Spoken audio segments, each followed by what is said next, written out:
আচ্ছা বলছি, আমাদের নন্দীগ্রামের শুভেন্দু অধিকারীকে আমি 2 থেকে 3 মিনিটে একটা চোর শুভেন্দু অধিকারীকে নিয়ে আমি একটা পাঁচালি গাইবো। হ্যাঁ, শুভেন্দু অধিকারী নাকি চোর, আর এই শুভেন্দু অধিকারীকে নিয়ে তৃণমূলের চটিচাঁড়া নষ্টগিরি সে নাকি পাঁচালি গাইবে। বলি, শুভেন্দু অধিকারী যদি চোর হয় তাহলে এত বছর ধরে নন্দীগ্রামের মানুষ শুভেন্দু অধিকারীকে এমনি এমনি জিতিয়ে এনেছিল। আর শুভেন্দু অধিকারী যদি চোর হয় তাহলে তো চোরেদের প্রতীক হিসাবে এতদিন পর্যন্ত মমতা ব্যানার্জি সবার সামনে উঠে আসবে না।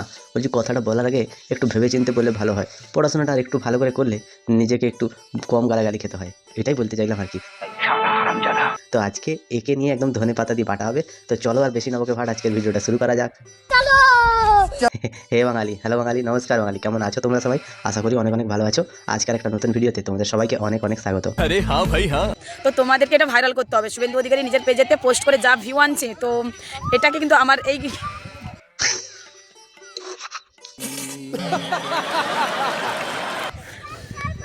আমার এই পাঁচালিটাকে ভাইরাল করবে, তার শেয়ার করতে হবে। বলছি, ভিউ অনেক হবে, অনেক ভিউ হবে। গাও গাও, তুমি গাও। বলছি, শুভেন্দু অধিকারীর পেছনে লাগছো, দেখো আবার কিছু না কি হয়ে যায়। আমি বলছি কি, মশা হয়ে হাতির সাথে লাগতে চেও না। যদি তুমি লাগতে চাও তো তোমার অবস্থা খুব খারাপ হয়ে যাবে বলছি। কারণ শুভেন্দু অধিকারী একটা ব্র্যান্ড। নন্দীগ্রামের বুকে একচ্ছত্র অধিপতি যদি কেউ থেকে থাকে সেটা শুভেন্দু অধিকারী। কত চটি চাঁটা এলো আর গেল, কিন্তু শুভেন্দু অধিকারীর কেউ একটা বাঁকা বালে ছিড়তে পারলো না। সেটাই বলতে চাইলাম আর কি। তাহলে আমি 6:30 নাগাদ কিন্তু আপলোড দেবো, সবাই কিন্তু অপেক্ষা করতে হবে। করবে তো? বলছি তো ভাইরাল করবো, তুমি কেন এরকম করছো? আরে আমরা ভাইরাল করার জন্যই তো বসে আছি। তুমি কখন মাজালটা ছাড়বে আমরা পুরো একদম অধীর আগ্রহ অপেক্ষা করে আছি। কারণ তুমি হচ্ছে তৃণমূলের ডিজিটাল যোদ্ধা। তোমরা কিন্তু অরিজিনাল যোদ্ধা নও, ডিজিটাল যোদ্ধা, যার অ্যাওয়ার্ডটা তুমি পেয়েছো আর কি। বলছি, নষ্টগিরি আর কত নষ্টামি করবি, আর কত চটি চাটবি? তোদের মাননীয়াকে বল তোকে একটুখানি ভালো সুশিক্ষা দিতে। তোদের কলেজে যে টিচাররা নিয়োগ হয়েছে দেখবি যা, আবার সেখানটায় আবার দুর্নীতি করে কজনকে ঢুকিয়েছে। বলা যায় না তৃণমূলের আমলে কোথায় কখন কবে কার পেছন মেরে দেবে সেটা তুমি ধরতেই পারবে না। সেই জন্যই বলছি একটুখানি সামলে চল।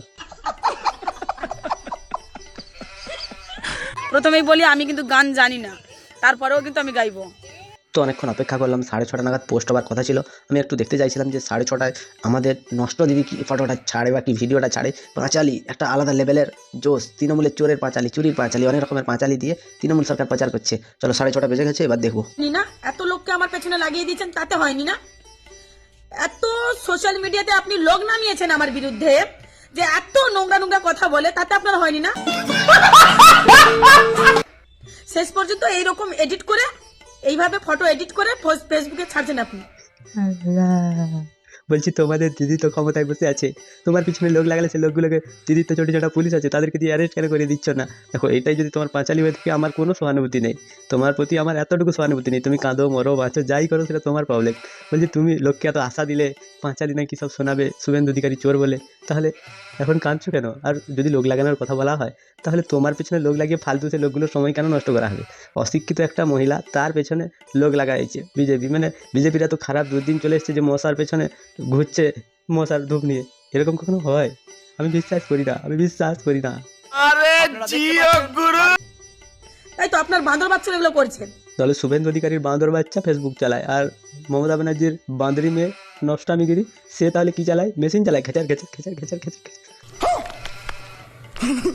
মানে মানতে হবে, এগুলো কাদা উপরের দিকে ছড়ে, যাতে তার কাদাটা গু হয়ে তার মুখে এসে পড়ে।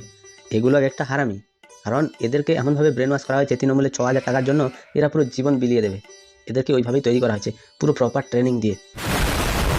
না, এটা কিন্তু ঠিক হয়নি। আমার কিন্তু খুব কষ্ট হচ্ছে, খুব কষ্ট হচ্ছে। তোমার বিরুদ্ধে সোশ্যাল মিডিয়ায় লোক নেমেছে, তুমি সত্যির পার্টি করো। তোমাদের পার্টির থেকে এত ভালো পার্টি আর কখনো নেই। যেই সব লোকেরা বিটেক করে এসছে, যারা এমটেক করেছে, যারা পিএইচডি করেছে, তারা আজ 1,500 টাকার জন্য পুরো লম্বা লাইনের পেছনে দাঁড়িয়ে আছে। সত্যি তোমাদের সরকার এত ভালো কাজ করছে, যার জন্য আমরা মরে যাবো আনন্দে, সত্যি মরে যাবো, আর বাঁচবো না। কারণ বেঁচে থাকতে থাকতে ভগবান মমতা ব্যানার্জির মতন এক পিস আমাদের ঘাড়ে তুলে দিয়েছে। সত্যি আমরা চাই দিদি প্রধানমন্ত্রী হোক। আমরা একা কেন সহ্য করবো? সবাই সহ্য করুক। আমাদের একার ভাগ্য খারাপ হলে হবে না, ভগবান সবার ভাগ্য খারাপ করো। একটা কথা মাথায় রাখবেন, শুভেন্দু অধিকারীকে বলছি, আপনার নির্দেশেই এগুলো হচ্ছে, কারণ আপনি বিজেপি রাজনৈতিক বিরোধী রাজনৈতিক দলনেতা। আমরা দেখেছি যে তৃণমূলের লোকেরাই তৃণমূলের নেতা নেত্রীদের সাথে সম্পর্কে জড়িয়ে আছে।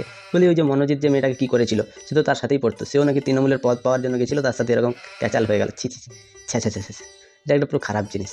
তারপরে দেখেছিলাম যে বেলদাতে, মানে নারায়ণগড়ে একটা অঞ্চল সভাপতি একজন মহিলাকে ডেকে তার ভেতরে কী সব উল্টোপাল্টা কাজ হচ্ছে। ছি ছি, পুরো কেচ্চা কেচ্চা। আবার এটাও দেখেছি, পার্থ চ্যাটার্জি কম বয়সী মেয়েদেরকে নিয়ে ঘুরতো, এটাও আর একটা কেচ্চা। বলছি, তোমাদের দলের যে ছেলেপুলেরা আছে তারাই হয়তো এরকম করে।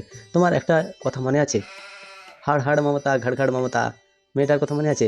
তার নাকি ছবি বিকৃত করে তৃণাঙ্কুর ভট্টাচার্য সে নাকি সবার কাছে পাঠাতো, তো তাকে দমানোর জন্য বলছি। তোমাকে দমানোর জন্য এরকম করেও তো হতে পারে যে তৃণমূলের কোনো এই চোর ছেঁচড় জুয়ার চোররা এরকম কথা বলছে বা এরকম করে ফটো পোস্ট করছে। না, হবে বলছি না, হতেও তো পারে, কারণ তৃণমূলই তো তৃণমূলের বনু আছে। একটা কথা মাথায় রাখবেন, শুভেন্দু অধিকারীকে বলছি, আপনার নির্দেশেই এগুলো হচ্ছে, কারণ আপনি বিজেপি রাজনৈতিক বিরোধী রাজনৈতিক দলনেতা। আচ্ছা, তাহলে পশ্চিমবঙ্গে যত চুরি চিটিংবাজি চামারি হচ্ছে, যত খুন হচ্ছে, যা হচ্ছে সব কিন্তু তাহলে মুখ্যমন্ত্রীর আদর্শ অনুপ্রেরণায় হচ্ছে তোমার কথা অনুযায়ী। কিন্তু শুভেন্দু অধিকারী বিরোধী দল নেতা, তাই এরকম একটা মশার পেছনে সময় নষ্ট করছে। তাহলে যে মালদায় যে দুটো বাপ বেটা খুন হলো, সেখানেও মুখ্যমন্ত্রী মমতা ব্যানার্জির হাত আছে। আর জি করে সেখানেও মমতা ব্যানার্জির হাত আছে। এবং এই যে মনোজিৎ করলো, সেখানেও মমতা ব্যানার্জির হাত আছে। আর যত ছোটোখাটো চুরি হচ্ছে অঞ্চল থেকে শুরু করে পঞ্চায়েত অফিস থেকে শুরু করে সেখানটায় সবগুলোতেই কিন্তু এই রকম করে মমতা ব্যানার্জির হাত আছে। কারণ তুমি হচ্ছে দলের একজন ডিজিটাল যোদ্ধা, তুমি যেটা বলো সত্যিটাই বলো, তুলে ধরো। মমতা ব্যানার্জির আদর্শে তাহলে এত চুরি চামারি জোচ্চুরি হচ্ছে, চালিয়ে যাও গুরু। এইরকম তোমার মতো মেয়ে যারা সত্যি কথা বলে তাদেরকে আমি পা দিয়ে স্যালুট জানাই। পাটা ওঠানো যাচ্ছে না, কামচা খুলে যাবে। আপনার নির্দেশ তারা এগুলো হতে পারে না। একটা নোংরামির একটা লিমিট আছে। নোংরামি করার তাহলে লিমিট আছে। বলছি সংসদে বসে তোমাদের সাংসদ সৌগত রায় গো, সে পুরো একদম কত কি করে ফেলছে। আর তুমি বলছো নোংরামি করার আইন আছে। ভারতবর্ষের আইনের কথা বলছো? আরে তোমাদের সে আইন তো গোটা দুনিয়াতে সবাই মানছে, শুধুমাত্র আমাদের পশ্চিমবঙ্গে ভারতবর্ষের কোনো আইন মানা হয় না। আর সিডি সিবিআই আদালত সব কিছুই নাকি বিজেপি চালাচ্ছে, ইলেকশন কমিশন থেকে শুরু করে সব কিছু বিজেপি চালাচ্ছে। তাহলে আইনটা কোথায় আছে? কোন আইনের কথা বলছো তুমি? এটা তো বাংলাদেশের আইন তাহলে। আর তোমরা যেসব ডায়লগগুলো দাও, জয় বাংলা, সেগুলো সব বাংলাদেশের ধার করা ডায়লগ, লজ্জাও করে না, মরণও হয় না। একটা নোংরামি করার লিমিট আছে, একটা কথা শুনে রাখুন। ভারতবর্ষে কিন্তু আইন বলে একটা জিনিস আছে। এক তো ছোটোবেলায় ভিটামিনের অভাব ছিল, তাই কথাবার্তা ঠিকঠাক বলে না। পুলুমা না, ওটা হচ্ছে টুনের মার উপরে হামলা হয়েছিল প্রধানমন্ত্রী মোদি, তিনি তার গদি সামলানোর পরে। পুলওয়ামা হামলা, জঙ্গি হামলা, এত কিছু হলো, সেগুলো নিয়ে এখনও পর্যন্ত রাজনীতি করে যাচ্ছে। মাথা ব্যথা খারাপ হয়ে আছে এদের। তার কারণ হচ্ছে পশ্চিমবঙ্গেও তো ডিজাস্টার হয়েছে, মুখ্যমন্ত্রী মমতা ব্যানার্জি বলছে ম্যানমেড ডিজাস্টার। তাহলে সেটাও হয়তো প্রধানমন্ত্রী মোদি করেছে, তিনি গিয়ে ড্যাম খুলেছিলেন বা ড্যামের লোককে বলেছিলেন যে তোমরা ড্যাম খুলে দাও, পশ্চিমবঙ্গ ভেসে যাক। এইসব আবাল মালদের নিয়ে তোমাদের কি মতামত তোমরা একটু কমেন্টে জানিও গো। ভিডিওটা যদি ভালো লাগে লাইক করো, কমেন্ট করো, শেয়ার করো, সাবস্ক্রাইব করো। পাশে থাকা বেল আইকনটা প্রেস করতে একদম ভুলবে না। ভালো থেকো, সুস্থ থেকো, সাবধানে থেকো, আর চরম চাটতে থাকো।